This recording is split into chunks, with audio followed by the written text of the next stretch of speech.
teman-teman sekalian, pada hari ini kita akan bahas tema tentang bergantung kepada Allah Subhanahu wa taala seutuhnya, yaitu dengan judul Keep the Faith atau pertahankan, jaga keyakinan kita kepada Allah, dan tagline-nya ngapain stres, serahin aja sama Allah. Sebelum kita membahas tema ini, nanti saya akan men-sharing beberapa kisah-kisah inspiratif yang luar biasa untuk menambah iman kita, biar kita benar-benar bisa menjaga keimanan kita kepada Allah, tentang tawakal, tentang thiqah billah, tentang istislam kepada Allah, tentang husnuzan kepada Allah, tentang bergantung kepada Allah. Maka sebelumnya kita akan coba tilawah satu halaman Al-Quran yang ada di surat Al-Qasas. Kita buka dulu dengan tilawah. Silakan buka surat 28, surat Al-Qasas, dimulai dari ayat ke-7. Surat 28, surat Al-Qasas, kita mulai dari ayat ke-7.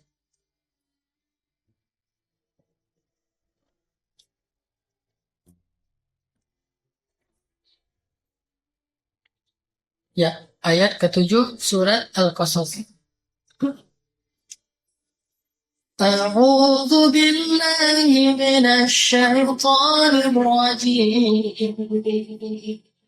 Silakan.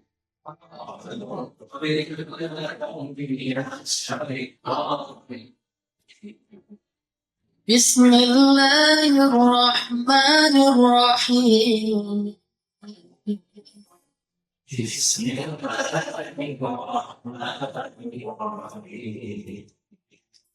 وأوحينا إلى أم موسى أن أرضعيه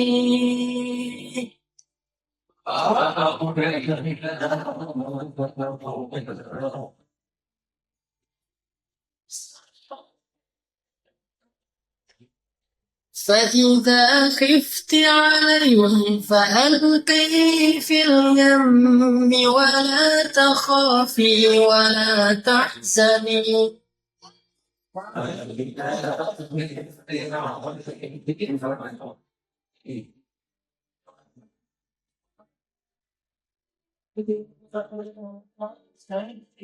إنا رادوه إليك وجاعلوه من المرسلين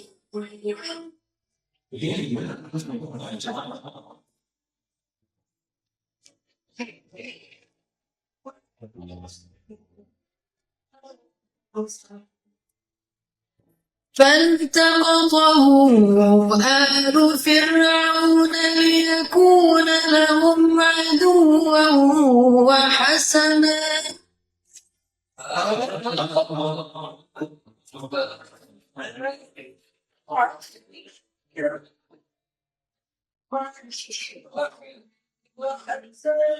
إن فرعون وهامان وجنودهما كانوا خاطئين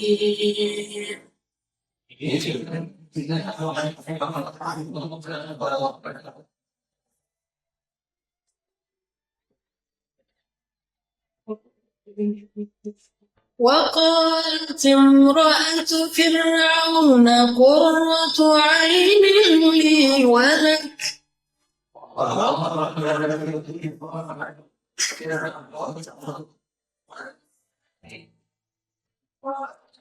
لا تقتلوه عسى أن ينفعنا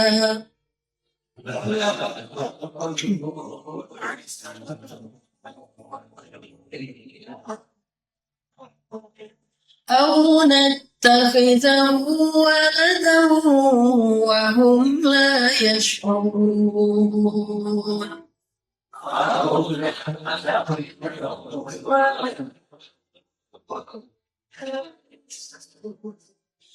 وأصبح فؤاد أم موسى فارغا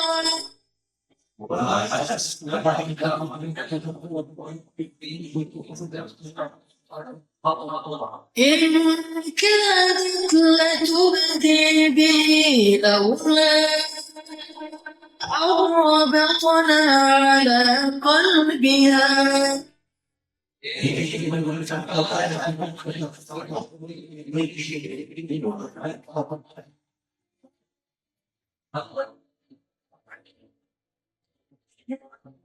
ربطنا على قلبها لتكون من المؤمنين.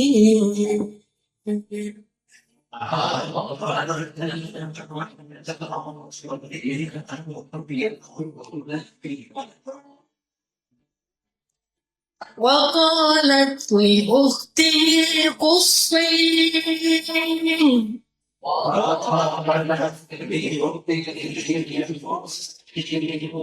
فبصرت به عن جنب وهم لا يشعرون.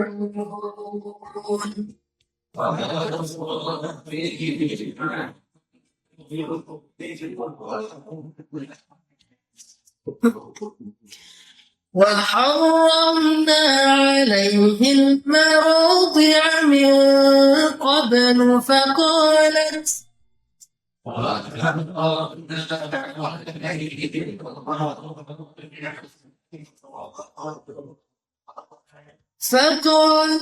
هل أدلكم على أهل بيت يكفرونه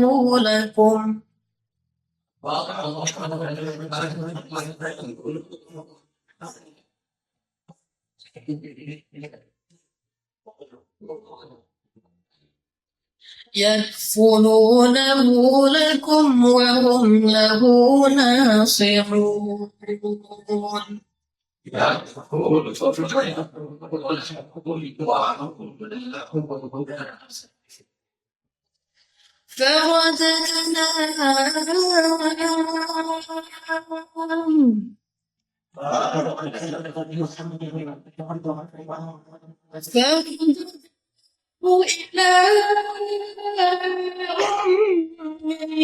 كي تقر عينها ولا تحزن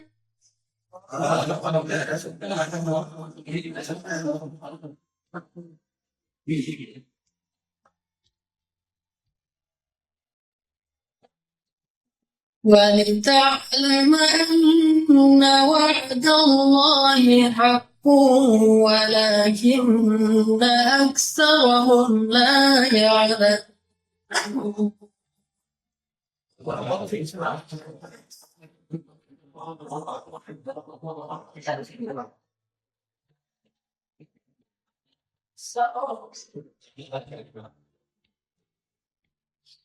Dan telah kami wahyukan kepada ibu Musa,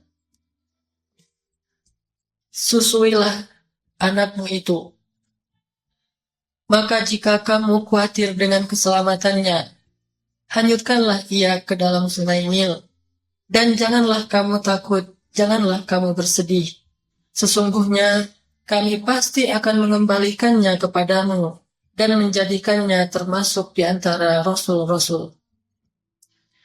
Lalu ditemukanlah bayi Musa itu oleh keluarga Fir'aun. Agak kelak ia menjadi musuh dan penyesalan bagi mereka. Sesungguhnya Fir'aun dan Haman itu, dan juga bala tentara keduanya, termasuk orang-orang yang berbuat kesalahan besar. Berkatalah istri Fir'aun, anak ini menyenangkan hatiku dan hatimu. Janganlah engkau membunuhnya. Mudah-mudahan dia akan bermanfaat bagi kita, atau kita angkat dia menjadi anak, sedangkan mereka tidak menyadarinya. Lalu menjadi kosonglah hati ibu Musa. Hampir saja dia membocorkan rahasia itu, kalau bukan karena kami mengikat hatinya atau meneguhkan hatinya, agar dia termasuk orang-orang yang beriman. Berkatalah ibu Musa kepada kakak Musa, carilah berita tentang adikmu. Maka kakak Musa mencari berita dari kejauhan, sedangkan mereka tidak menyadari keberadaannya. kami haramkan bagi Musa untuk menyusui dari perempuan manapun sebelumnya. Maka berkatalah kakak Musa, maukah kalian aku tunjukkan satu keluarga yang mau merawat dan memelihara anak ini, dan mereka akan berlaku baik kepadanya? Maka kami kembalikan Musa kepada ibunya, agar menjadi senang hatinya dan tidak lagi bersedih, dan agar ia tahu bahwa sesungguhnya janji Allah itu adalah benar. Akan tetapi sebagian besar manusia itu tidak memahami. Sahabat-sahabat sekalian, ini adalah kisah nyata yang direkam oleh Al-Quran, dan tidak ada satupun kisah di dalam Al-Quran itu yang sifatnya fiksi. Semua kisah yang ada di dalam Al-Quran adalah sejarah. Baik kisah para anbiya, atau kisah orang-orang soleh, bahkan kisah orang-orang yang kufur kepada Allah Subhanahu wa Ta'ala. Karena Al-Quran itu bukan buku sastra, bukan buku cerita fiksi, tetapi Al-Quran adalah nasihat, pelajaran yang benar, sehingga dia tidak mengangkat satu cerita kecuali benar-benar pernah terjadi di muka bumi. Termasuk kisah tentang ibu Musa dengan bayinya. Di sini ada satu pelajaran yang mudah kita tangkap adalah bahwa Allah Subhanahu wa Ta'ala itu benar-benar nggak akan pernah mengecewakan orang yang percaya kepada Allah. Itu nggak akan mungkin. Ini harus jadi pegangan kita. La yudhi'u amala 'amilin minkum, kata Allah. Allah nggak akan mungkin ngecewain orang yang berserah diri kepadanya, itu nggak mungkin.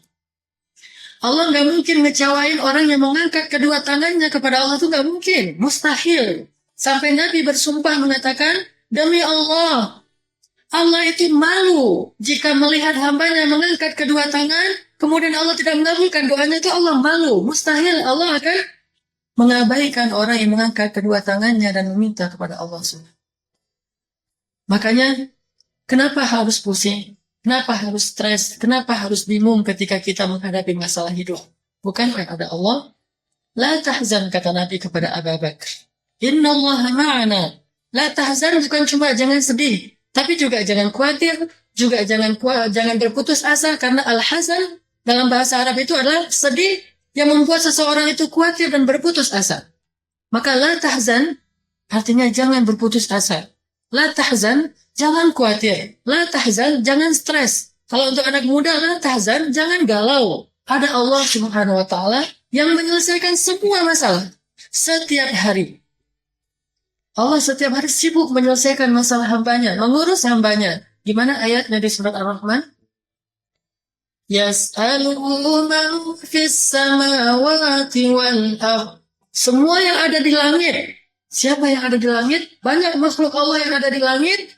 Dan semua makhluk Allah yang ada di bumi. Berapa juta spesies yang ada di bumi? Bukan jumlahnya. Jenis spesiesnya aja ada jutaan. Bahkan mungkin miliaran. Semua yang ada di bumi dan semua yang ada di langit itu meminta kepada Allah. Kulla yawmin huwa fi sya'an. Setiap hari Allah itu sibuk ngurus hambanya, tapi nggak pernah kewalahan.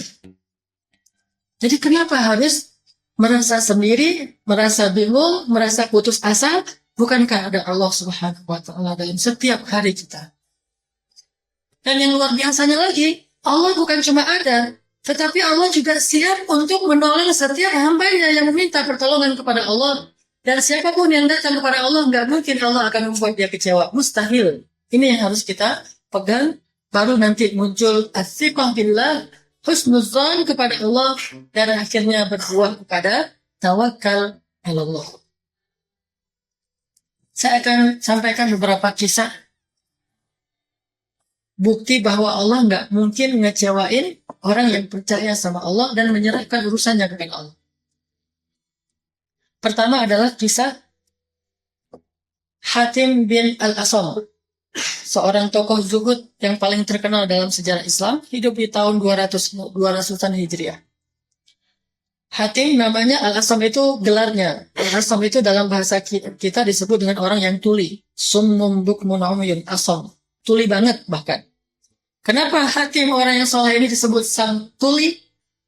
Karena beliau pernah lagi mengajar kayak gini nih. Lagi menyampaikan ilmu, nasihat. Di antara jamaahnya tiba-tiba ada seorang ibu yang maaf buang angin dan kedengaran suaranya. Ada seorang jamaah perempuan buang angin dan kedengaran suaranya. Dan ini kan memalukan sekali kan. Dan dia nggak sengaja pastinya. Bahkan kalau kita baca dalam hadis Riyadhus Shalihin, sampai Nabi menyampaikan hadis, janganlah kalian mentertawakan orang yang buang angin.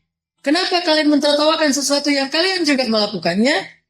Sampai ada hadis kayak gitu demi menjaga akhlak dan ada menjaga perasaan orang lain. Dan saya juga pernah ngalamin kayak gitu. Di sebuah talim yang tempatnya nggak sebesar Al-Latif. Tempat yang sangat sempit. Ya ukuran 4x4 lah. Tempatnya sempit 4x4 disekat jadi 2. Sebelah untuk ikhwan, laki-laki, sebelah lagi untuk cewek. Nah yang kan dekat tuh dengan saya. Karena disekat di tengah jadi dekat. Kalau ini kan sekat di agak belakang.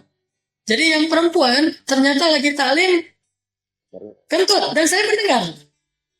Jadi saya Hanan Al-Asam. Tapi udah gak Al-Asam dari ceritainnya.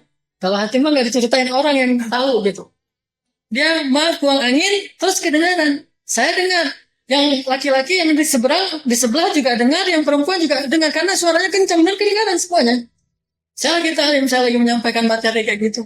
Udah ada yang kentut. Terus saya nggak menoleh sama sekali kepada dia. Dan saya tahu orangnya. Saya nggak menoleh sama sekali. Saya nggak berhenti bicara sama sekali. Padahal dengan jelas. Yang lain pada melirik-lirik. Saya lanjutin aja. Sehingga semuanya akhirnya lupa. Setelah selesai talim, mereka lupa dengan kejadian itu. Saya hanya bermodalkan satu hadis Nabi. Siapa yang menutup aib saudaranya di dunia, Allah tutup aibnya di akhirat. Cuma itu aja modalnya.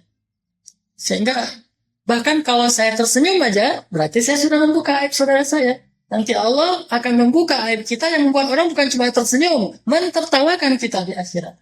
Alhamdulillah. Hatim Al-Asam, orang yang sangat soleh. Kayak gitu. Beliau mendengar ada yang buang angin dan beliau diam saja dan terus melanjutkan taklimnya sehingga perempuan yang tadi udah merah wajahnya jadi normal lagi dan orang lupa dengan adegan itu. Sehingga kemudian Hatim ini dikenal dengan nama Hatim Al-Asam. Bisa cari di Google tuh banyak. Ada sebuah kisah tentang Hatim Al-Asam ini yang menarik. Beliau hidup di zaman khalifah, namanya khalifah atau Amirul Mukminin Al-Hakim. Hatim Al-Asam ini orang miskin, zuhud, dia punya banyak anak, dan dia ingin sekali berangkat haji, cuma nggak punya modal. Pengen haji. Kalau berangkat mungkin bisa, tapi bagaimana dengan nafkah bagi keluarga? Karena dulu haji mungkin bisa dengan jalur darat, bisa sampai. Kalau dipaksain bisa, walaupun nggak punya apa-apa. Haji backpacker lah. Kayak dulu yang saya pernah cerita, saya berkali-kali haji backpacker dari Mesir, bisa dipaksain. Tapi bukan itu yang jadi masalah. Dia nggak punya modal nafkah untuk dia tinggalkan bagi keluarganya sepanjang dia berangkat haji. Sehingga dia sedih sekali setiap datang musim haji dia sedih nggak bisa berangkat karena khawatir dengan nasib keluarganya. Cuma anugerah Allah dia punya seorang putri yang solehah. Putri sulungnya di antara anak-anaknya adalah putri yang paling solehah. Di bulan Zulqa'dah di 1 tahun putri sulungnya melihat Hatim Al-Asam dalam keadaan bersedih. Setiap hari sedih. Sehingga putrinya bertanya, ya Abah. Abah itu bahasa Arab ya. Jadi bahasa Sunda, Abah. Ya Abata, ya Abah, ya Abati. Itu bisa panggil yang mana aja. Abata, Abati, Abah. Ya Abah. Kenapa ayah sedih terus setiap hari? Ada masalah apa ayah? Kata Hatim Al-Asam, wahai putriku, ayah ingin berhaji. Teman-teman ayah sudah berangkat haji, mereka pulang dalam keadaan sudah menyempurnakan rukun Islam. Tetangga-tetangga kita banyak yang sudah berangkat haji. Ini bulan Zulqa'dah. Ayah ingin berangkat haji, tapi belum cukup modal. Kenapa ayah tidak berangkat? Karena ayah tidak punya nafkah untuk ditinggalkan bagi kalian. Kata anaknya yang sulung, ayah, ada Allah, berangkatlah. Ada Allah yang mengurus kami. Berangkatlah ayah, nggak usah khawatirkan nasib kami, kata putrinya. Tapi namanya ayah kan nggak tega. Akhirnya, karena putrinya pengen banget menyenangkan hati ayahnya, dia bujuk ibunya. Ya Ummah, tolong bujuk ayah supaya berangkat haji dan nggak usah khawatir dengan nasib kita. Bujuk ayah. Akhirnya istrinya datang. Suamiku, berangkatlah, nggak usah khawatir dengan nasib kami. Bagaimana dengan nafkah kalian? Ada Allah. Ditambah lagi oleh putrinya, wah ayah benar kata ibu, ada Allah, gak usah khawatir, berangkatlah. Akhirnya setelah dapat dorongan dan support dari keluarganya, Hatim bersiap-siap berangkat, gak pakai modal, gak punya bekal di jalan kecuali untuk 1 hari saja. Dan dia meninggalkan bekal atau nafkah untuk keluarganya yang cukup hanya 3 hari saja. Sementara untuk berangkat haji itu butuh lebih dari sebulan waktu itu. Berangkatlah Hatim ikut rombongan orang yang sudah berangkat. Dia berdiri paling belakang dalam rombongan itu karena dia merasa gak pede, dia gak punya apa-apa. Di tengah jalan, ketua rombongannya sakit keras. Mereka punya dokter, diobati enggak? Allah belum menyembuhkan, sakit keras yang luar biasa. Akhirnya karena belum sembuh-sembuh, sudah berhari-hari, Hatim memberanikan diri untuk mencoba mengobati, bukan menyembuhkan. Allah menyembuhkan, kita mengobati. Akhirnya datanglah Hatim, dia ambil air, dia baca Bismillahirrahmanirrahim. Ini namanya bertawassul dengan benda dalam memberikan obat, itu dibolehkan, tanah, air. Karena Nabi pernah mengobati seseorang itu dengan menyemburkan tanah. Beliau pegang pasir, kemudian beliau berdoa, kemudian disemburkan ke arah orang yang sakit. Atau ada yang sakit, kemudian pakai air orang yang mandi. Gara-gara sakit ini namanya penyakit ain. Saya pernah ceritakan. Jadi pakai wasilah air, tanah, atau obat, dan seterusnya tidak masalah dengan itu. Hanya sekarang mungkin disalahgunakan. Air itu dijual jadinya ya. Kan ada yang namanya Ponari Sweat tuh. Di Ponari Sweat itu didoain, kasih batu, terus dijual. Kalau dijual mungkin di penyalahgunaan, dikomersialisasi doa jadinya ya. Tapi kalau sendiri kita sakit, panas atau apa, minum air, tapi sebelumnya kita minta ke Allah supaya disembuhkan. Karena air itu adalah obat, Allah itu maha penyembuh. Dalam bahasa Arab itu ada 3 istilah. Ada tabib, ada dawa, ada syafi. Tabib yang mengobati, dawa obatnya, tapi yang menyembuhkan Allah Subhanahu wa taala. Jadi nggak boleh meyakini tabib itu dengan julukan asy-syafi. Dia sang penyembuh, nggak bisa. Obat asy-syafi tidak, itu dawa. Tabib itu yang mengobati, sedangkan asy-syafi yang menyembuhkan hanyalah Allah. Akhirnya Hatim mengambil air, dia berdoa kepada Allah, ya Allah sembuhkanlah orang ini karena dia niatnya ingin beribadah kepadamu, dia tamu ya Allah. Diminumkan, langsung saat itu juga sembuh. Turun panasnya, sembuh dari semua penyakit ta'unnya, tawar itu kayak cacar gitu, sembuh semuanya. Akhirnya ketua rombongannya senang sekali kepada Hatim, dari mana Anda? Saya Hatim Al-Asam, saya dari negeri Fulan. Akhirnya dia diberikan banyak bekal, karena tahu Hatim gak punya apa-apa. Ini sebagai hadiah saya, ucapan terima kasih. Hatim jadi punya bekal yang cukup sampai dia kembali lagi ke keluarganya. Waktu itu Hatim menangis. Dia katakan, ya Allah, Engkau sebaik-baik penjaga dalam perjalanan. Dan Engkau telah buktikan ini. Saya meminta, tunjukkan juga buktinya bahwa Engkau sebaik-baik penjaga bagi keluarga yang saya. Hari pertama keluarganya bisa makan. Masih cukup. Hari kedua bisa makan. Hari ketiga bisa makan. Hari keempat mulai lapar. Hanya minum air aja gak punya makanan. Sangat fakir, bukan lagi miskin. Hanya minum air, gak punya makanan. Hari kelima, adik-adiknya udah pada nangis. Ibunya sedih melihat kondisi anak-anaknya pada nangis kelaparan. Sehingga akhirnya hilanglah kesabaran istrinya Hatim. Dan dia memarahi putri sulungnya. Ini gara-gara kamu nih. Kamu yang menyuruh ayah untuk berangkat berhaji dan meninggalkan nafkahannya untuk 3 hari. Sehingga sekarang lihat adik-adikmu pada nangis. Lihat kondisi kita sekarang tidak punya makanan. Ini gara-gara kamu nih. Ternyata ketika dalam keadaan seperti itu, putri sulungnya Hatim malah tersenyum. Ibunya bingung, kenapa kamu malah tersenyum? Kata ibunya, wajah manusia biasa, apalagi ngelihat anaknya kelaparan. Kenapa kamu malah tersenyum? Wahai ibu, ya ummah, kata anaknya. Anaknya soalnya, ya ummah, ayah kita itu seorang ar-razzaq, pemberi rezeki, atau akilur rezeki, pemakan rezeki. Menurut ibu, ayah kita itu seorang pemberi rezeki atau pemakan rezeki? Ya tentunya jawabannya kata ibunya, ya ayahmu itu suamiku, ayahmu itu adalah pemakan rezeki, bukan pemberi rezeki. Allah pemberi rezeki, dia pemakan rezeki sama seperti kita. Lalu kata putrinya, ya ummah, kalau begitu sang pemakan rezeki telah meninggalkan kita, sedangkan sang pemberi rezeki tetap bersama kita. Kenapa ibu khawatir? Yang sudah pergi itu pemakan rezeki. Allah pemberi rezeki tetap bersama kita. Ya ummah, isbiri wahtasibi, bersabarlah dan mintalah pertolongan Allah Subhanahu wa ta'ala. Berdoalah jika punya putri seperti putrinya Hatim. Amin. Tidak lama kemudian ada yang ngetuk pintu rumah mereka. Assalamualaikum, waalaikumsalam. Ditanya, man, siapa di luar? Kata orang, saya pengawal Raja Al-Hakim. Kami dalam perjalanan untuk berburu dan kehabisan air. Bolehkah kami minta air dari keluarga ini? Ternyata Raja Al-Hakim dalam perjalanan berburu kehabisan air, haus, akhirnya minta air ke keluarga Hatim Al-Asaf. Dibukakan pintu, kemudian disiapkan air dalam beberapa jerigen gitu, terus diserahkan, dihadiahkan, dibawa kepada Raja Al-Hakim yang sedang nunggu di tandanya oleh pengawal tadi. Ketika Raja minum air dari sumurnya Hatim Al-Asam, Raja ini kaget. Air itu seperti dikasih gula, segar dan manis. Dan air manis itu bagus untuk orang yang dehidrasi. Dan segar dan manis. Sehingga Raja ini kaget, belum pernah saya minum air dari sumur yang manis seperti ini. Dari mana ini?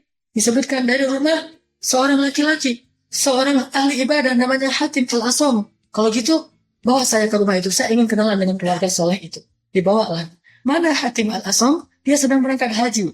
Bagaimana dia berangkat haji sementara kalian miskin? Dia tinggalkan kami untuk diurus oleh Allah Subhanahu wa Ta'ala. Terharu Raja Al-Hakim, dan ibu ini luar biasa mengatakan, kita dalam keadaan lapar, ternyata raja yang sangat kaya itu datang kepada kita untuk meminta air. Ini Allah yang mendatangkan. Siapa yang kaya, siapa yang miskin. Ternyata yang kaya yang datang kepada yang miskin untuk meminta air. Allah yang mengurus, Allah punya rencana. Sehingga akhirnya raja yang kagum kepada keadaan itu, kepada kesolehan putri sulung mereka, membuka sabuknya. Sabuk raja itu ada banyak kantong, di dalamnya itu ada banyak koin-koin emas, koin dinar. Tahu berapa harga satu dinar? 2 juta lebih. Nah, itu ada puluhan koin dinar. Dia buka sabuknya, ini hadiah dari saya karena air yang kalian berikan kepada kami. Dan ini juga untuk kamu, wahai putri yang soleha, karena kamu mampu menjaga imanmu dalam keadaan lapar. Akhirnya Raja Al-Hakim mengatakan kepada semua pengawalnya yang ikut dalam rombongannya, banyak pejabat, banyak pengusaha, siapa yang menghormati saya di antara kalian, lakukanlah apa yang saya lakukan. Hari ini telak banget kan? Siapa yang menghormati saya, kalau kalian masih menghormati saya, lakukanlah apa yang saya lakukan. Akhirnya semuanya buru-buru buka sabuknya, yang isinya dinar-dinar, ngasih semuanya, sehingga ruang tamunya Hatim penuh dengan dinar, dirham, emas, dan perak. Kaya tiba-tiba. Kemudian Raja melanjutkan perjalanan. Lalu mereka beli roti, beli gandum, beli keju, makan enak. Adiknya pada ketawa-ketawa, makan enak, beli susu pada ketawa. Ibunya tersenyum senang dengan keadaan anak-anaknya. Sedangkan putri sulung mereka menangis. Tadi ketika yang lain ketawa, menangis, dia tersenyum. Sekarang yang lain tertawa, dia menangis. Ibunya heran. Ya Bunayyati, ya Bunayyati, kenapa kamu malah menangis? Mengherankan sekali keadaanmu. Kami tadi menangis, kamu tertawa. Sekarang kami tertawa, kamu menangis. Ya Ummah, kata anaknya. Ya Ummah, Raja Hakim itu seorang hamba yang tidak bisa memberi manfaat untuk dirinya, tidak juga bisa menolak mudarat atas dirinya. Tetapi orang yang lemah seperti Hakim itu, ketika melihat kita memberikan apa yang dia punya, bagaimana lagi dengan Zat yang maha kaya, yang maha rahim, yang maha syakur? Mungkinkah dia akan menyia-nyiakan amal dan keyakinan kita sehingga mentelantarkan kita, ya Allah? Akhirnya ibunya menangis. Astaghfirullahalazim. Ya Allah, ampunkanlah dosa saya selama ini. Ibunya dapat hidayah lewat putrinya. Ini cerita dari Hatim Al-Asam dan kisah nyata. Anila udhi'u amala amilin minkum. Aku nggak akan menyia-nyiakan amal dan keyakinan kalian. Masalahnya, kita nggak yakin-yakin amat sama Allah Subhanahu. Allah setiap hari mau mengurus hambanya. Gak pernah meminta apapun kecuali yakin saja kepada Allah. Allah gak pernah menuntut untuk bisa memberikan hak Allah, berterima kasih kepada Allah dengan sempurna. Enggak, kita gak akan mungkin menunaikan hak Allah. Tapi Allah mau setiap hari mengurus kita. Masalahnya, gak semua orang mau diurus oleh Allah sebenarnya. Dia lebih memilih mengurus dirinya sendiri. Dengan percaya diri, dia merasa bahwa saya bisa mengurus diri saya sendiri. Siapa yang bisa mengurus dirinya sendiri? Bahkan untuk menghilangkan satu jerawat aja di wajah kita, kita nggak bisa. Bahkan untuk membuat rambut yang kita sudah beruban satu helai saja menjadi hitam kembali, kita nggak bisa, saking lemahnya kita. Tapi kita merasa sangat percaya diri, saya bisa urus diri saya sendiri. Saya bisa urus keluarga saya bisa urus perusahaan saya punya uang, saya punya teman, saya punya segalanya. Fir'aun, Haman, lah, baru mereka mau menyerahkan urusannya kepada Allah di detik-detik terakhir ketika Allah sudah menutup pintu kasih sayangnya. Baru dia kasih, ya Allah, tolong saya. Sudah ditutup pintu kasih sayang Allah. Seperti Fir'aun, ketika air itu sudah membasahi dan memenuhi paru-parunya, ketika rohnya sudah berada di tenggorokannya, Baru Fir'aun mengatakan amantu bi Rabbi Musa. Sudah ditutup pintu rahmat Allah. Itu bukan Allah zalim. Memang dia selama ini nggak mau diurus oleh Allah, yang ngurus dirinya sendiri. Tetapi dia baru menyerahkan urusannya kalau udah mentok, kan banyak orang kayak gitu. Dalam hidupnya dia nggak mau diurus oleh Allah. Apa yang maksud nggak mau diurus oleh Allah? Dia tidak mau mengikuti aturan Allah dalam mencari rezeki. Dia cari rezeki dengan caranya sendiri. Dia curang, dia syubhat, dia haram. Nggak mau tahu tentang hal haram dalam hukum agama. Dia merasa bahwa yang penting saya dapat angka yang saya inginkan. Lalu ketika sudah mentok dengan berbagai macam musibah, baru dia bilang, ya Allah, apa maumu? Allah, engkau tidak adil. Ya Allah, apalagi yang kurang dari saya dan seterusnya dan seterusnya. Ini kafuro. Ini hamba yang sangat luar biasa syafqatnya di hadapan Allah. Padahal kalau dia mau diurus oleh Allah dari awal, maka wa may yattaqillaha yaj'al lahu makhraja. Siapa yang taat kepada Allah dalam segala urusan, Allah akan kasih dia banyak jalan keluar. Gak usah khawatir. Ketaatan kita hari ini adalah jalan keluar untuk kita di hari esok. Kita menabung ketaatan kita menjadi investasi, makhraja, jalan keluar, solusi pertolongan Allah di suatu saat nanti. Kalau nggak di dunia, maka di akhirat. Dan itu kita akan lebih butuh nanti di sana. Masih ingat kan dengan kisah 3 orang yang terkurung dalam gua dalam hadis Bukhari? Apa yang membuat mereka bisa keluar dari kesempitannya? Amal mereka di masa lalu kan? Yang pertama, 3 orang terkurung dalam gua, tertutup guanya, gak bisa keluar. Yang pertama berdoa, ya Allah, saya punya seorang ibu. Ini pentingnya berbakti pada orang tua adalah investasi untuk kita sukses di masa yang akan datang. Saya punya seorang ibu. Dan ibu saya itu sudah pikun, sudah tua, sudah lumpuh. Saya merawatnya tanpa pernah mengeluh. Dan saya ingin membuat ibu saya ridho. Dan akhirnya ibu saya meninggal dalam keadaan ridho kepada saya. Ya Allah, jika engkau ridho dengan amal itu, bukalah pintu gua. Terbuka sedikit. Tapi belum bisa keluar lagi.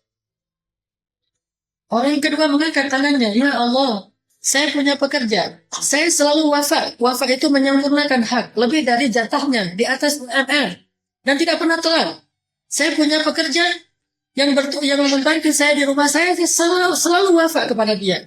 Suatu saat pekerja saya pulang sebelum mengambil haknya. Lalu saya simpan gajinya, haknya di saya. Setelah sekian lama saya tunggu dia nggak datang, akhirnya daripada uang ini nggak kepake, saya pakailah untuk membeli domba. Lalu domba itu beranak pinak menjadi banyak, memenuhi bukit rumput. Penuh bukit rumput dengan domba yang tadi, barokah di sisi Allah. Setelah dombanya menjadi banyak, pekerja saya datang dan meminta haknya. Ya Tuhan, saya minta hak saya yang belum sempat saya ambil. Lalu saya katakan, itulah haknya. Domba sebanyak padang rumput. Dia katakan, tidak sebanyak itu, wahai Tuhan. Cuma bisa beli 1 domba saja. Ya, sudah saya beli 1 domba dan beranak pinak dan menjadi sebanyak itu. Ambillah semuanya. Diambil semuanya, tidak menyisakan satupun. Dan saya rela, ya Allah, jika engkau ridho dengan amal itu, bukakanlah pintu gua. Terbuka lagi. Langsung saja pada terbuka jelas. Allah dari 3 laki-laki ini tidak disebutkan namanya satupun. Menunjukkan bukan orang yang terkenal, bukan tokoh, bukan raja, bukan nabi, bukan orang soleh yang hebat, bukan ulama. Orang biasa. Tetapi dia punya amal. Wa man yattaqillah. Takwa saja kepada Allah. Allah akan kasih jalan keluar di suatu saat nanti. Orang yang ketiga bilang, ya Allah, saya punya seorang saudara sepupu, cantik sekali, dan saya jatuh cinta kepada dia, tapi dia tidak suka kepada saya, sehingga dia menolak lamaran saya. Suatu saat, dia sebatang kara butuh uang, butuh pertolongan saya, dan dia datang kepada saya mengatakan, ya Fulan, tolong saya sangat butuh pertolongan, saya dalam keadaan punya masalah besar. Lalu saya katakan, kamu akan saya tolong dengan syarat mau berzina dengan saya. Karena dia sudah terdesak, mungkin dia terancam, akhirnya dia terima tawaran saya, dia akan berzina dengan saya kalau saya menolongnya. Akhirnya saya tolong dia menyelesaikan hajatnya, setelah itu saya meminta janjinya. Lalu dia bersiap untuk berzina dengan saya. Ketika saya masuk ke dalam ruangan itu, tiba-tiba saya teringat kepada engkau. Dia mengatakan, ya Fulan, ittaqullah. Wahai Fulan, takutlah kamu kepada Allah Subhanahu wa Ta'ala. Langsung saya menangis. Saya lari dan tidak jadi berzina. Ya Allah, jika engkau rela dengan perbuatan itu, saya menghindari zina karena takut pada engkau, bukalah pintu gua ini. Terbuka lagi, sehingga ketiga-tiganya bisa keluar dan selamat. Amalan mereka di masa yang lalu akan menjadi jalan keluar dan menjadi pertolongan bagi mereka di masa yang lalu. tabunglah amalan dari sekarang. Apalagi amalan yang sangat istimewa yang dilakukan para pemuda. Kalau orang tua, amalannya istimewa. Tapi pemuda jauh lebih istimewa daripada orang tua. Sehingga amalan kita yang sekarang nih nanti ya akan kita ambil hasilnya di masa tua kita. Kalau nggak di masa tua kita, mungkin ketika kita sakaratul maut. Kalau nggak ketika sakaratul maut, di dalam kubur. Kalau nggak di dalam kubur, di padang mahsyar. Dan yang terakhir, kalau nggak di padang mahsyar, di sepanjang sirat. Akan kita ambil, nggak akan sia-sia. Makanya Allah mengatakan, aku nggak akan menyia-nyiakan dan mengecewakan orang yang datang dan beramal. Nggak mungkin sia-sia. Ada orang yang mendikte Allah, ketika dia beramal, dia ingin lihat langsung hasilnya sekarang. Padahal Allah lebih tahu masa depannya. Mungkin suatu saat akan terjadi musibah besar dalam hidupnya, maka Allah tidak ingin membalas amalnya yang sekarang hari ini juga. Allah tabung itu untuk dibalas di suatu saat nanti. Walaupun tetap aja nggak cukup. Tetapi Allah melihat itu untuk menurunkan rahmat Allah yang jauh lebih besar daripada amal yang kita lakukan. Jangan mendikte Allah. Lakukan saja amal soleh, lalu tunggulah. Allah pasti akan membalasnya di dunia ataupun di akhirat. Ini cerita Hatim al-Asam. Ada kisah yang berikutnya. Ini terjadi sekitar tahun 2002-2003 di Mesir. Ini bukan cerita masa lalu, cerita yang kekinian lah, masih era modern. Ada seorang ulama, seorang syekh idola saya, namanya Syekh Muhammad Hasan, seorang tokoh salafi di Mesir. Beliau berasal dari kota Mansur, sebuah negeri kecil di Mesir. Beliau cerita, ini kisah nyata, tetangga beliau. Ada seorang ibu janda, single parent, yang ditinggalkan suaminya. Entah meninggal, entah gimana, pokoknya sudah ditinggalkan suaminya dalam keadaan miskin. Nggak punya warisan apa-apa. Dan ibu ini punya anak, banyak. Dia tinggal di rumah orang tuanya yang kecil, orang miskin. Orang tuanya juga tinggal satu, ayahnya, ibunya sudah meninggal. Jadi tinggal dia, anak-anaknya, dan ayahnya yang sudah sepuh di rumah yang kecil.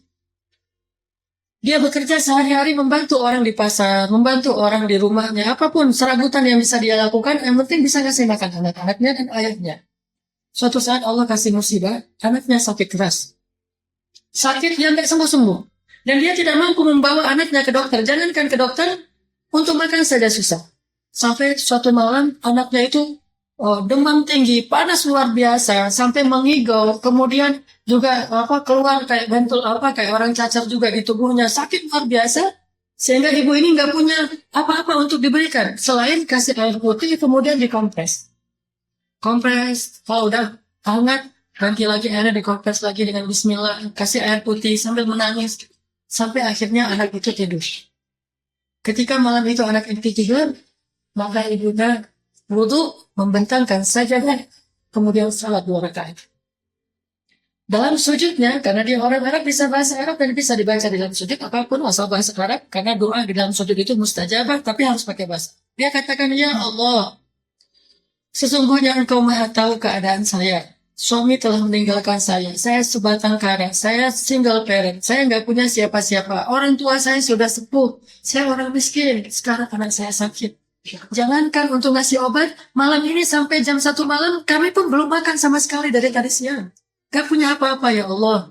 Tapi saya gak khawatir, karena Engkau maha memelihara hamba-Mu. Saya serahkan urusan saya dan anak saya kepada Engkau. Berilah dia kesembuhan. Tidak lama kemudian ada yang ngetok pintu. Assalamualaikum, waalaikumsalam. Ayahnya bangun, ditanya, mana, siapa? Yang ngetok pintu mengatakan, saya dokter. Langsung dia pakai jilbabnya, dibukakan pintu. Dokter itu berdiri di depan pintu, kemudian dokter itu bertanya, mana putri kalian yang sakit? Mereka heran. Ada di dalam, silakan dokter. Suruh masuk. Akhirnya dokternya masuk langsung ke kamarnya, dengan putrinya lagi sakit, diperiksa dan segala macam. Setelah semuanya diperiksa, kemudian disuntik. Setelah itu dokternya minta izin untuk pulang. Ya sudah saya kasih obat, ini resepnya, silakan beli obat yang ini di apotek, ini sudah cuma saya kasih suntikan aja, supaya turun panasnya. Udah gitu, sekarang saya minta biar cepat, saya mau pulang juga, mau istirahat, bayarannya. Minta bayaran dokter.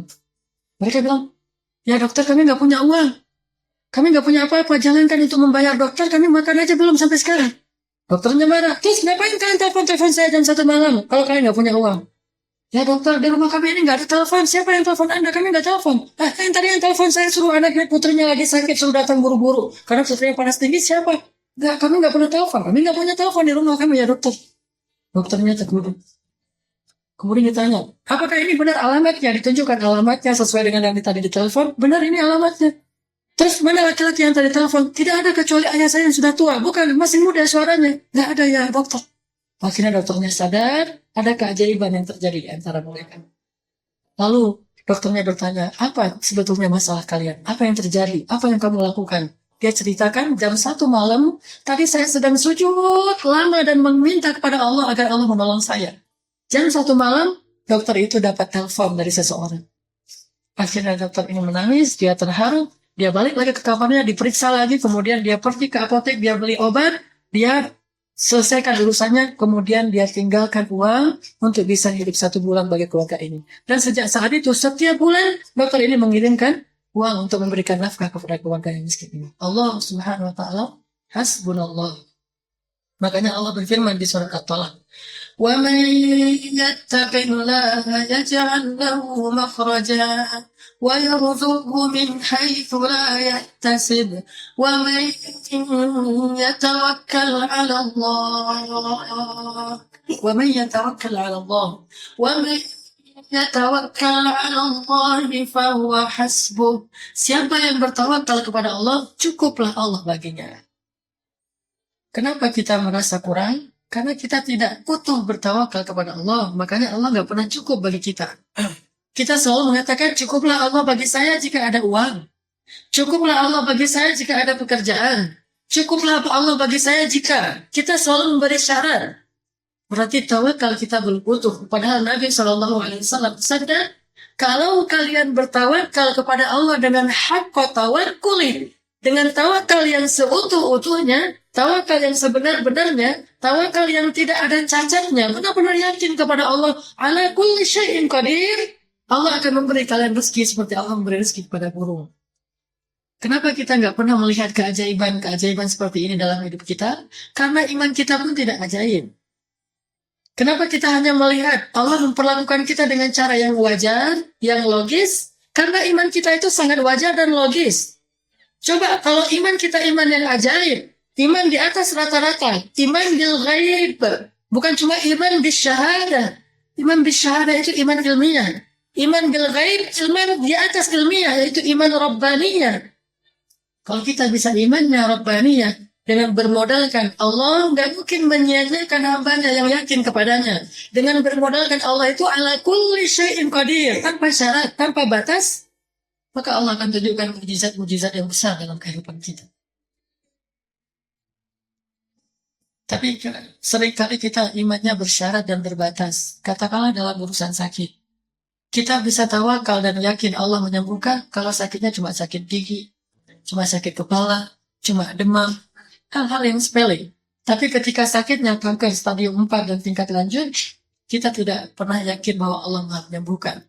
Bahkan ketika dokter mengatakan ini nggak mungkin sembuh, maka putus asalah kita. Berarti tawakal kita tidak ajaib. Sehingga kita tidak akan pernah melihat keajaiban Allah Subhanahu wa Ta'ala. Jangan menantang keajaiban Allah. Allah tidak akan memperlihatkan keajaiban ini kepada orang yang menantangnya. Allah memperlihatkan keajaiban ini kepada orang yang percaya kepadanya. Kalau yang menantang, mana bukti bahwa Allah Maha Agung, Maha Kuasa atas segala sesuatu? Allah tidak akan perlihatkan itu kepada orang yang menantangnya. Kenapa? Karena jika Allah perlihatkan, lalu setelah itu dia tidak beriman juga, Allah akan membinasakannya saat itu. Maka Allah tidak mau memperlihatkan itu. Sering Nabi SAW itu ditantang sama orang Quraisy. Ya Muhammad, kamu Nabi kan? Ya kata Rasulullah. Kalian tunjukkan bahwa Allah itu Maha Kuasa supaya mengalirkan sungai Nil dari Mesir sampai ke Makkah. Nabi lewat, nggak mau menghinakan mereka. Mereka mengatakan, tuh Muhammad buktinya bahwa dia salah. Tidak bisa mendatangkan apa yang kita minta. Nabi lewat. Besok Nabi ketemu mereka lagi, ditantang lagi dengan berbagai macam tantangan, dan Nabi nggak pernah meneladani mereka dan selalu pergi. Umar mengatakan, wahai masyarakat Quraisy, pemuka Quraisy, tahukah kalian kenapa Rasulullah tidak pernah mau meneladani tantangan kalian? Kalian pikir dia itu keliru? Kalian pikir dia itu takut? Mereka mengatakan, ya dia itu keliru, dia itu salah, makanya dia nggak bisa mendatangkan apa yang kami harapkan. Kata Umar, tidak. Telah berlalu banyak anbiya sebelumnya, ditantang oleh kaumnya. Lalu mereka berdoa kepada Allah dan Allah menunjukkan bukti-bukti yang besar, namun kaumnya tetap kufur sehingga Allah membinasakan mereka. Rasulullah sangat sayang kepada kalian. Dia tidak ingin berdoa, kemudian Allah menunjukkan bukti-bukti, lalu kalian tidak beriman, Allah akan hancurkan kalian. Rasulullah tidak menginginkan itu. Sehingga Rasulullah pergi meninggalkan kalian. Tahukah kalian itu rahasianya? Mereka diam. Tapi mereka nggak puas sebelum melihat bukti-bukti. Akhirnya suatu malam, di malam purnama, mereka menantang Rasulullah untuk membelah bulan. Kan? Ya Muhammad, tunjukkan satu saja bukti itu. Coba kamu belah bulan yang sedang purnama yang begitu besar. Kalau kamu bisa menunjukkan itu, kami akan beriman. Lalu kata Rasulullah, apakah kalian berjanji akan beriman? Kata mereka, kami janji akan beriman. Kalian tahu resikonya jika kalian tidak beriman, maka Allah akan membinasakan kalian. Kata mereka, ya. Dengan mudahnya mereka mengatakannya. Akhirnya Rasulullah sholat 2 rakaat di Ka'bah. Selesai sholat dengan sujud yang panjang, Nabi menunjuk ke arah bulan. Bismillahirrahmanirrahim. Bulan itu terbelah dan jauh. Bukan cuma ada garisnya, tapi menjauh. Setengah yang ke timur, setengah ke barat, menjauh 2 bulan itu. Dan mereka melihat bulan yang terbelah. Semuanya satu kota Mekah melihat bulan terbelah dan mengatakan, orang-orang kafir itu mengatakan apa? Sahara ayunana. Muhammad telah menyihir pandangan kita. Muhammad telah menyihir pandangan kita. Ini benar-benar sihir nih. Akhirnya para sahabat geleng-geleng kepala. Rasulullah diam dan Rasulullah takut Allah marah. Lalu Rasulullah mengatakan, kalau begitu tunggulah sebentar lagi, tengah malam. Tunggu sampai ada musafir yang datang dari tengah padang pasir yang sedang dalam perjalanan. Tanya kepada mereka, apakah mereka juga melihat bulan terbelah? Untuk membuktikan bahwa bukan mata kalian yang tersihir, tapi emang bulan terbelah. Karena musafir tidak ada di sini, jadi saya nggak bisa menyihir mata mereka. Kita tunggu saja. Setelah beberapa jam mereka nunggu sampai tengah malam, datanglah karavan dagang. Dan mereka berkumpul di Mekah menunggu karavan dagang itu muncul. Ketika muncul semuanya menghampiri mereka dan bertanya, apakah kalian musafir? Ya. Apakah kalian tadi berada di padang pasir? Ya. Apakah kalian orang Mekah? Bukan. Kami misalnya dari Najd. Apakah kalian tadi malam melihat bulan terbelah? Ya, kami juga heran. Ada bulan terbelah. Bulan purnama pertama yang kami lihat terbelah. Apa yang terjadi? Lalu orang-orang Quraisy itu terheran-heran dengan jawaban. Dan mereka mengatakan, Muhammad adalah penyihir yang paling hebat. Menyihir mata kita dan mata orang yang melihat di musafir itu. Lalu turunlah ayat.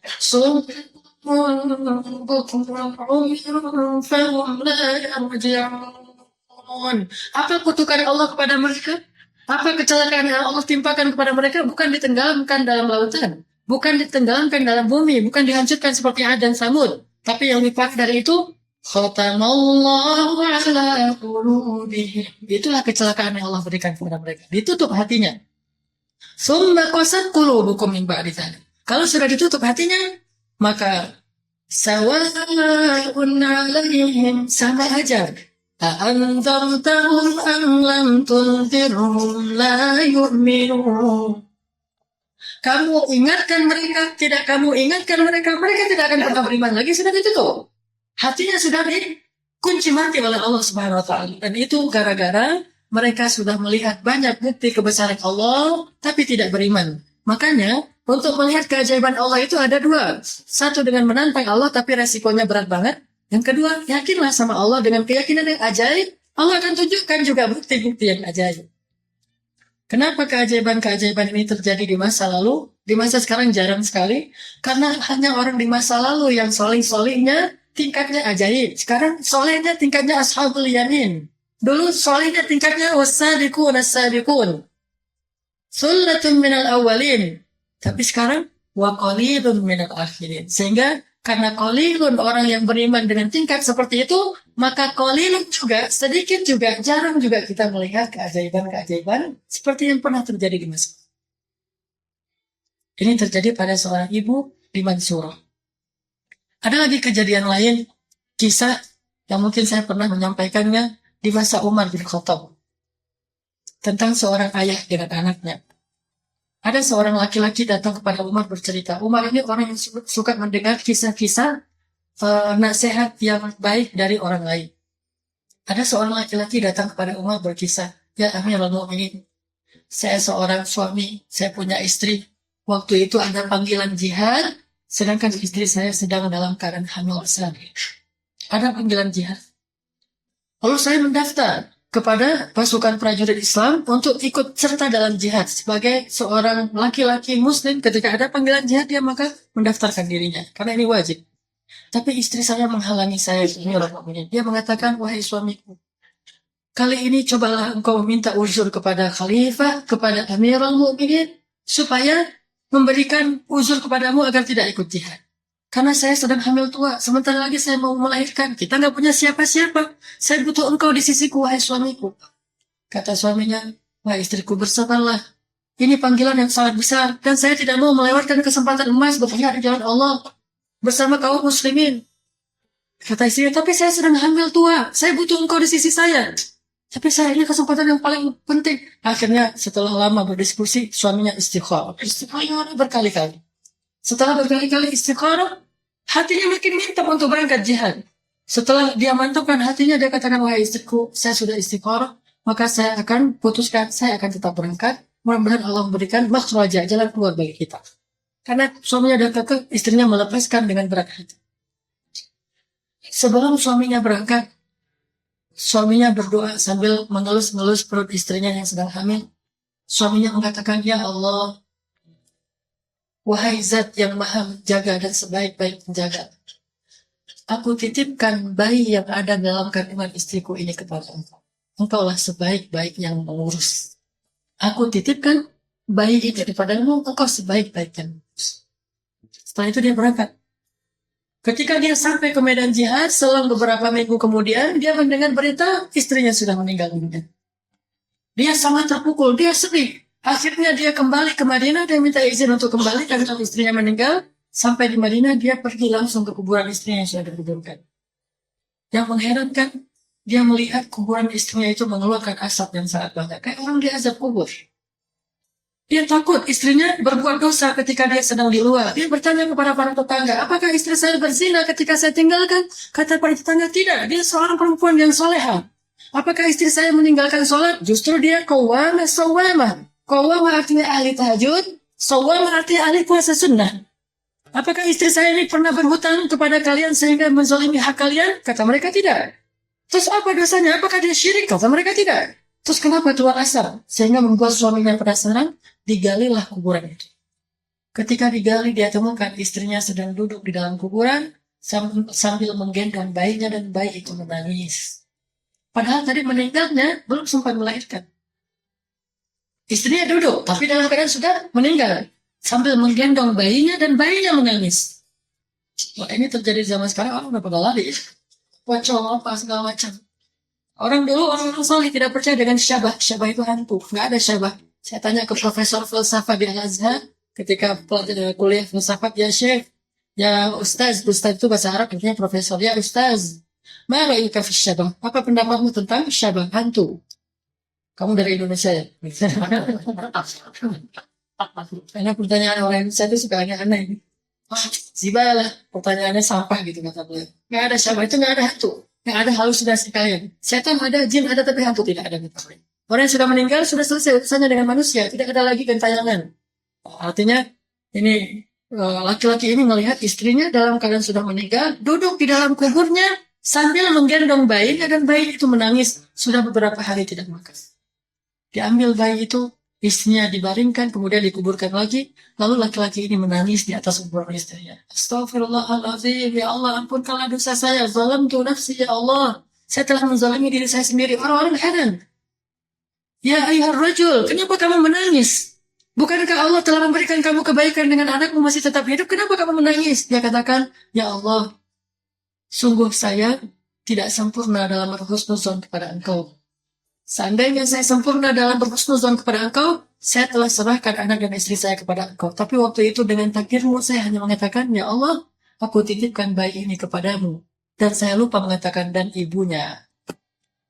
Makanya Allah berfirman dalam hadis qudsi, Ana inda dhanni 'abdi bi. Aku tergantung prasangka hambaku kepadaku. Kalau kita berprasangka baiknya ke Allah itu hanya setengah, Allah akan tunjukkan buktinya setengah. Tapi kalau kita berprasangka baiknya kepada Allah itu utuh, ala kulli syai'in qadir, Allah akan tunjukkan kebaikannya utuh. Kalau dalam urusan sakit tadi, kalau kita berprasangka baik pada Allah ketika kita sakitnya ringan, Allah akan sembuhkan. Allah memang Maha Penyembuh. Tapi kalau kita tunjukkan prasangka baik kita kepada Allah ketika kita sakitnya berat, Allah juga akan tunjukkan kebesaran Allah SWT di sakit yang berat atau yang paling parah sekali. Masalahnya, Allah tergantung prasangka hambanya kepadanya. Prasangka kita ini, bagaimana kita berprasangka kepada Allah SWT. Ada lagi kisah yang pernah saya ceritakan udah lama tentang seorang perempuan di zaman Nabi Musa.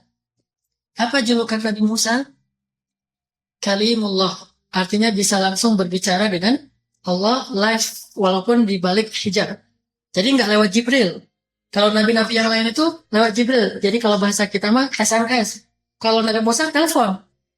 Kalau SMS kan kadang-kadang delay lah, apalah segala macam. Kalau telepon langsung gitu, diangkat langsung ngobrol gitu dengan Allah. Tapi di balik hijab nggak bisa melihat karena nggak ada makhluk yang bisa melihat wajah Allah. Datang seorang nenek, udah sepuh, udah menopause, udah tua banget, datang kepada Nabi Musa. Ya Nabi Allah, ya Kalim Allah, ada apa ya amat Allah? Jadi kalau laki-laki itu bilang Abdullah, kalau perempuan amat Allah. Ada apa ya amat Allah? Kata ibu ini, saya sudah menikah sekian puluh tahun, tapi Allah belum memberikan rezeki saya seorang anak. Dan saya masih sampai sekarang berharap punya anak. Saya minta tolong, bolehkah engkau wahai Kalimullah berbicara kepada Allah minta anak untuk saya? Boleh. Nabi Musa langsung, ya Allah, perempuan ini minta anak, berikan dia anak. Kata Allah, wahai Musa, bilang kepada perempuan itu, aku telah menuliskan takdir bahwa dia nggak akan punya anak. Ibu, apa ya Nabi Allah? Saya sudah minta kepada Allah. Gimana jawabannya? Allah mengatakan Allah telah menuliskan takdir ibu sebelum ibu lahir bahwa ibu nggak akan punya anak. Maka terimalah takdir itu. Oh gitu ya sudah, pulang. Sepanjang di rumahnya dia selalu mengatakan ya Rahim, ya Rahim. Tidak pernah seuzon sama Allah. Nggak pernah mengatakan Allah kok tega sama saya. Apa dan segala macam enggak. Dia malah mengatakan ya Rahim, ya Rahim. Makanya kandungan seorang perempuan itu dalam bahasa Arab disebut Rahim. Karena itu rahmatnya Allah. Ya Rahim. Saya tidak akan pernah berputus asa memohon kepada engkau. Engkau Maha Rahim pasti akan menyayangi saya. Sepanjang hari dia katakan itu. Berhari-hari. Setelah beberapa hari datang lagi kepada Nabi Musa. Ya Nabi Allah. Ada apa ibu? Bolehkah saya minta tolong? Ya boleh, ada apa? Saya minta tolong supaya Allah memberikan saya anak. Ya kemarin kan sudah. Coba sekali lagi. Nabi Musa bilang, ya Allah, ibu yang kemarin. Gak usah panjang-panjang. Kata Allah, ya, jawabannya sama bisa yang kemarin. Wahai Musa bilang kepada ibu itu, bahwa takdirnya dia gak akan punya anak. Ibu, jawabannya masih sama, ibu gak akan punya anak.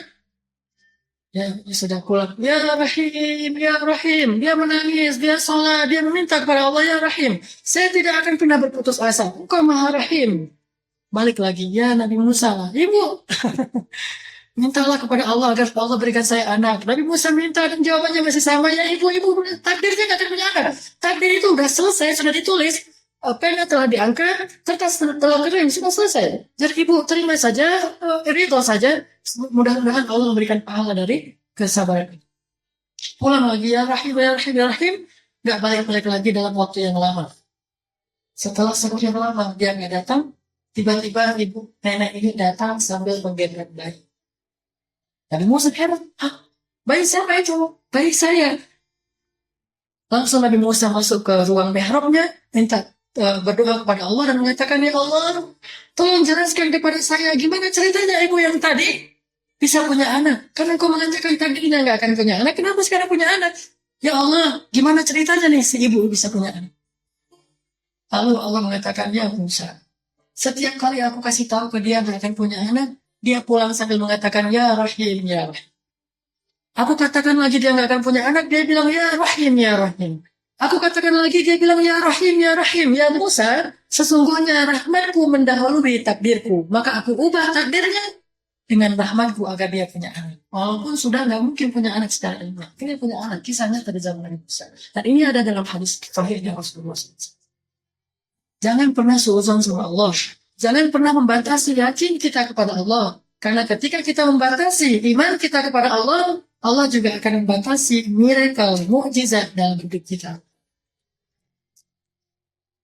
Ada lagi kisah tentang dua orang yang soleh.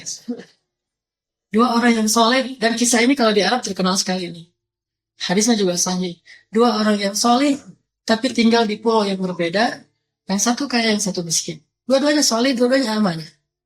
Yang miskin ini mengunjungi saudaranya yang kaya di pulau itu. Dia nyebrang, terus dia kunjungi sambil silaturahim. Setelah itu dia bilang, "Akhi, saya punya masalah dan saya butuh bantuan. Boleh saya minta tolong?"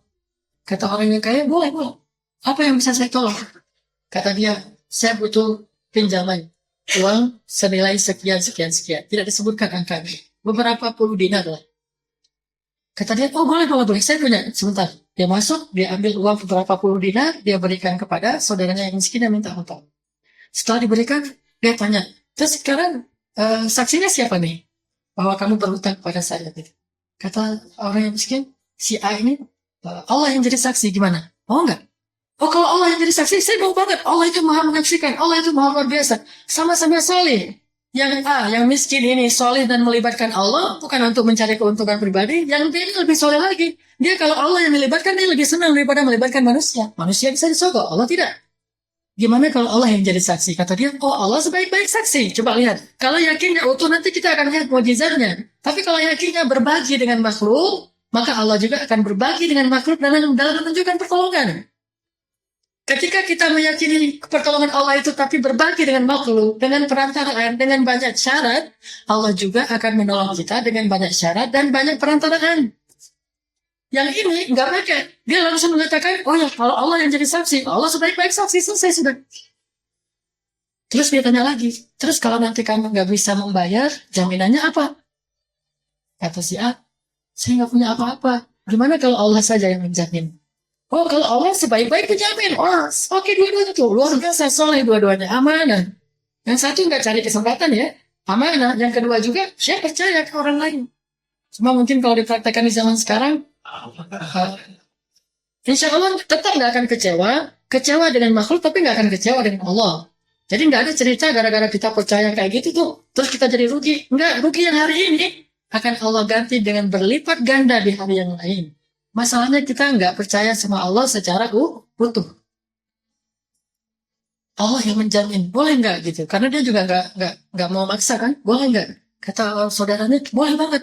Allah itu sebaik-baik penjamin. Kalau Allah yang jamin, apalagi yang perlu saya khawatir? Udah selesai. Ya ini ambil. Berapa lama kamu akan bayar? Dia sebutkan ya, waktunya, deadline-nya. Setelah itu dia kembali ke negerinya. Dia pakai uang yang berkah itu untuk usaha sampai dia mampu setelah di hari yang ditentukan, hari pasar kalau bahasa mereka, hari raya gitu. Akhirnya dia berniat untuk nyebrang dan mengembalikan uang yang dia berhutang dari saudaranya. Tapi dengan takdir Allah, hari itu terjadi badai yang luar biasa sehingga tidak ada perahu yang mau menyeberang. Dia tunggu di pantainya sampai badai reda, ternyata nggak reda-reda sampai sore hari. Akhirnya dia khawatir, hari ini pasti saudara saya itu butuh uang ini. Saya sudah berjanji akan memberikannya. Ya Allah, dia berdoa kepada Allah. Saya telah melibatkan engkau dalam transaksi ini, dalam hutang piutang ini. Saya libatkan engkau sebagai saksi. Saudara saya itu berhusnuzon mengatakan engkau sebaik-baik saksi. Saya libatkan engkau sebagai penjamin. Dia katakan engkau sebaik-baik penjamin. Dan engkau pasti tahu itu ya Allah. Tapi hari ini dengan takdirmu, saya tidak bisa menyeberang. Tolonglah sampaikan amanah ini kepada dia ya Allah. Karena engkau sebaik-baik penjamin. Dia ambil bungkusan uang itu. Dia tulis surat. Dia masukkan ke dalam bungkusan. Lalu dia ambil kayu yang sedang hanyut di pantai. Dia masukkan bungkusan uang itu ke dalam kayu. Dia hanyutkan dengan Bismillahirrahmanirrahim. Dalam keadaan badai. Saudaranya yang di seberang sana yang tadi punya piutang. Menunggu. Saudara saya ini pasti orang yang amanah. Bentar lagi mungkin dia datang. Walaupun nunggunya dari pagi nggak datang-datang. Dan di sana tidak ada badai. Dia nggak tahu apa yang terjadi. Saya berhusnuzon pasti dia akan datang. Setelah sampai sore dia tunggu gak datang-datang, akhirnya dia husnuzon, oh mungkin dia ada urusan, mungkin dia sakit, mungkin tidak terlalu, dan sudah besok saja saya kembali lagi. Sebelum dia kembali, dia melihat ada kayu terapung-apung di pantainya, dia ambil untuk niat mau dipakai sebagai kayu bakar di rumahnya. Lalu ketika dia belah, dia temukan di dalamnya ada bungkusan. Mengherankan sekali, kayu di dalamnya ada bungkusan. Dia ambil, dia bawa pulang. Sampai di rumah dia buka bungkusan itu ada surat, dia baca. Dia ternyata di surat itu disebutkan namanya Fulan bin Fulan. Maafkan saya tidak bisa datang. Bismillahirrahmanirrahim. Assalamualaikum warahmatullahi wabarakatuh. Ini adalah amanah hutang yang saya berhutang kepadamu beberapa waktu yang lalu. Akhirnya saya titipkan kepada Allah untuk menyampaikan kepadamu. Mudah-mudahan sampai. Allah sebaik-baik penjamin. Dari Fulan bin Fulan, sahabatmu dari seberang pulau. Menangis dia. La haula wala quwwata illa billah. Dia dapatkan haknya. Hari yang kedua, yang tadi mau menyampaikan hutangnya, yang tadi berhutang, dia nggak tenang sebelum dia menyaksikan sendiri bahwa kali itu sampai. Akhirnya dia nyebrang dan sudah tidak ada badai, dia nyebrang bawa uang sebesar yang dia berhutang dulu. Ketika sampai di sana dia silaturahim, assalamualaikum, waalaikumsalam. Masih ingat saya? Masih ingat kamu yang dulu berhutang kepada saya? Ya, saya pengen datang minta maaf. Kenapa? Saya minta maaf kemarin nggak bisa datang. Di seberang itu badainya luar biasa, sehingga saya nggak bisa nyebrang. Oh ya, tidak masalah. Tapi saya sudah menitipkan lewat sebatang kayu. Kira-kira sampai nggak ya? Dia bilang, gak usah khawatir. Allah sebaik-baik penjamin. Ternyata titipanmu sudah sampai kepada saya. Ini maksud kamu? Bungkusannya, kertas suratnya, ya ini yang saya kirimkan. Alhamdulillah, semuanya bertakbir Allahu Akbar. Akhirnya selesailah urusan mereka hanya dengan melibatkan Allah Subhanahu wa Ta'ala. Kenapa urusan kita jadi ribet? Karena kita melibatkan orang-orang yang ribet, manusia, makhluk. Tapi kalau kita melibatkan Allah dalam urusan kita, walaupun tetap wajib berikhtiar dengan cara yang halal, jangan pernah bilang mencari rezeki yang haram terus dibilang dengan istilah ikhtiar. Itu ikhtibar, bukan ikhtiar. Orang yang mau ditolong oleh Allah, dia harus menjalani cara-cara Allah, baru Allah akan menolongnya. Makanya kita ikhtiar, tetapi jangan pernah melibatkan hati kita dan mengikat hati kita dengan ikhtiar kita. Jangan pernah menggantungkan hati kita kepada asbab duniawi. Itu hanya ikhtiar saja. Allah bisa menolong kita dengan asbab, atau tanpa asbab, atau berlawanan dengan asbab. Allah bisa memberikan anak kepada seseorang itu sesuai dengan asbab. Punya suami istri, akhirnya punya anak. Atau Allah tidak pakai asbab. Nggak ada ayah, nggak ada ibu, tiba-tiba muncul orang, namanya Adam. Atau berlawanan dengan asbab. Nggak ada ayah, cuma ada seorang perempuan, tapi punya anak, namanya Aisyah. Allah bisa melakukan apapun dengan asbab ilmiah, atau tanpa asbab ilmiah, atau bertentangan dengan asbab ilmiah. Ala kulli syai'in qadir. Ini yang harus kita belajar. Itulah sebabnya keep the faith. Coba kita jaga keyakinan kita. Serahkan saja urusan kita kepada Allah. Dan Allah yang akan menyia-nyiakan orang yang menyerahkan urusannya kepada Allah SWT. Setelah itu, katakan hasbiyallah wa ni'mal wakil. Hasbiyallah, hasbiyallah, hasbiyallah. Masih ingat cerita Hajar? Orang Indonesia nyebutnya Siti Hajar. Kadang-kadang kalau nggak pakai Siti nggak kenal. Siapa itu Hajar? Oh, Siti Hajar. Harus pakai Siti. Siti Hajar, ketika Ibrahim membawanya bersama bayi Ismailnya ke Bakkah. Dulu namanya Bakkah, tempat yang tandus. Kemudian namanya Makkah, jadi kota yang modern. Setelah sampai di kota Bakkah, di tempat yang tandus itu, Ibrahim kemudian mengatakan, wahai istriku, tinggallah kalian di sini. Dalam waktu yang Allah tentukan, aku harus kembali ke Palestina. Diberikan bekal yang cukup hanya untuk 3 hari saja, seperti Hatim al-Asam. Lalu Ibrahim pergi. Ketika Ibrahim sedang melangkah pergi, Hajar mengatakan, wahai suamiku, tegakah engkau meninggalkan kami? Saya anakmu yang masih kecil di tengah tempat yang tandus kayak gini. Jangankan manusia, bahkan tanaman yang biasa tumbuh di padang pasir pun tidak tumbuh di situ. Wahai suamiku, bagaimana keadaan kami? Ibrahim tidak kuat untuk merespon kata-kata istrinya, terus melangkah, karena ini perintah Allah. Akhirnya setelah Ibrahim menjauh, Hajar bertanya, ya Ibrahim, Allahu amaraka bihadza? Wahai Ibrahim, apakah Allah yang menyuruhmu melakukan ini? Baru Ibrahim berhenti melangkah dan memberi isyarat, ya, ini perintah Allah. Allah amaraka bihadza ya zaujati? Ya zauji, apakah Allah yang menyuruhmu melakukan ini wahai suamiku? Ya, ini Allah yang menyuruh. Akhirnya kata Hajar, kalau Allah yang menyuruh, hasbunallah. Cukup bagi kami Allah. Sudah, silakan pergi. Akhirnya Ibrahim pergi. Hajar tinggal bersama Ismail. Siangnya panas, malamnya dingin. Dan mereka punya makanan untuk 3 hari. Setelah 3 hari, mulailah Ismail menangis. Hajar panik. Dan ini wajar, walaupun orang beriman bisa panik juga. Akhirnya Hajar naik ke Bukit Sofa. Di atas Bukit Sofa dia teriak-teriak. Adakah seseorang yang bisa menolong kami? Adakah seseorang yang bisa menolong kami? Adakah orang yang tinggal di sini? Dia teriak, dia keliling. Dia lihat ke sekelilingnya. Dia tidak temukan seorang pun. Dia hanya melihat di depannya ada danau yang airnya begitu bening. Lalu dia turun lari untuk mencari air di danau itu dan memberikan kepada putranya. Ternyata air itu adalah fata morgana. Sampai dia naik lagi ke Bukit Marwah. Kita tahu adegan sahih. Di atas Bukit Marwah, Hajar kembali berteriak. Makanya di setiap bukit itu kalau kita umrah, nanti umrah saya akan jelaskan di sana tuh lebih powerful. Dan kita akan tahu apa yang harus kita lakukan. Ada sejarah. Setiap adegan umrah itu ada sejarah yang luar biasa. Nanti kita di sana aja belajarnya. Di atas bukit itu kita disuruh kan kayak berteriak, walaupun nggak teriak keras-keras, tapi kayak orang curhat gitu. Sebagaimana Hajar curhat di atas Bukit Marwah dan Safa. Dia ada seseorang yang bisa nolong kami, teriak lagi. Dia lihat lagi danau di bawahnya, lari lagi dalam keadaan khawatir dengan keselamatan anaknya. Anaknya terus menangis, nggak berhenti-berhenti. Menangis karena kehausan, susunya sudah kering. Akhirnya dia naik lagi, kayak gitu lagi berkali-kali sampai dengan takdir Allah 7 kali. Di kali yang ke-7 Hajar sudah capek. Dia juga udah sangat haus, bibirnya sudah kering, suaranya sudah parau, udah nggak bisa manggil siapa-siapa.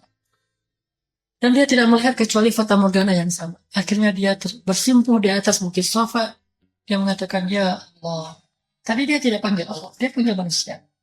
Ada seseorang yang bisa nolong kami, tidak ada manusia yang bisa nolong dia. Tapi sekali dia panggil Allah, ya Allah.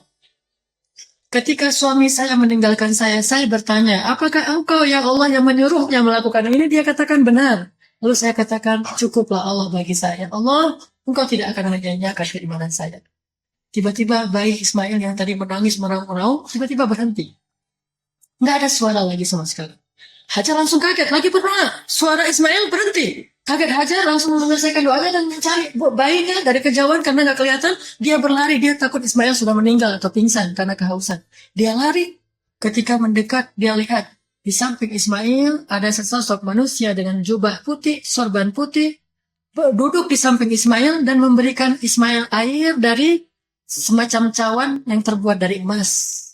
Memberi Ismail air sehingga Ismail nggak nangis lagi. Hajar menjadi takut. Laki-laki dari mana ini? Siapa dia? Jangan-jangan ada perampok dan segala macam. Dia mendekat. Ketika dia mendekat, dia bertanya, Man ans? Kamu siapa? Laki-laki itu mengatakan, Ana Jibril. Bukankah kamu yang memanggil Allah barusan di atas Bukit Marwah? Ya, kata Hajar. Maka Allah mendengar panggilanmu karena Allah maha mendengar. Dan mengutus saya untuk memberikan dan menyelesaikan hajatmu.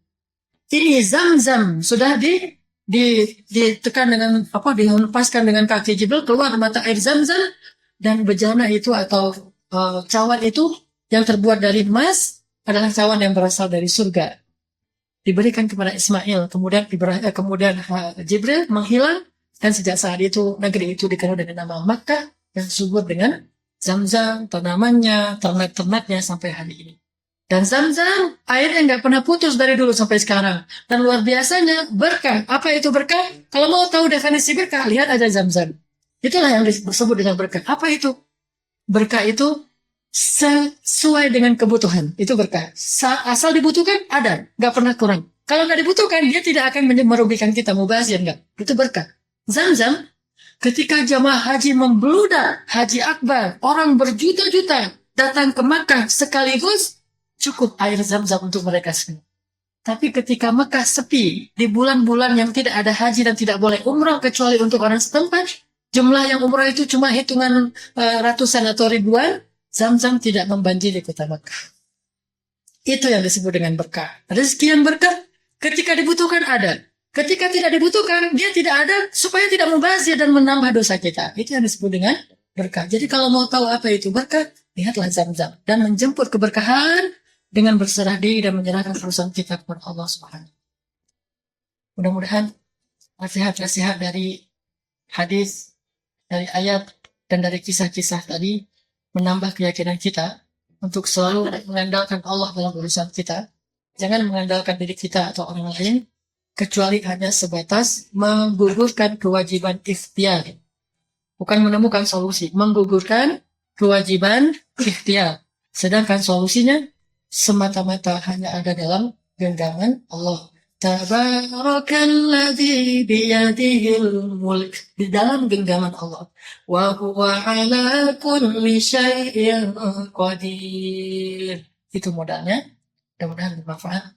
Barakallahu li wa lakum. Subhanakallahumma wa bihamdika asyhadu an la ilaha illa anta astaghfiruka wa atubu ilaik.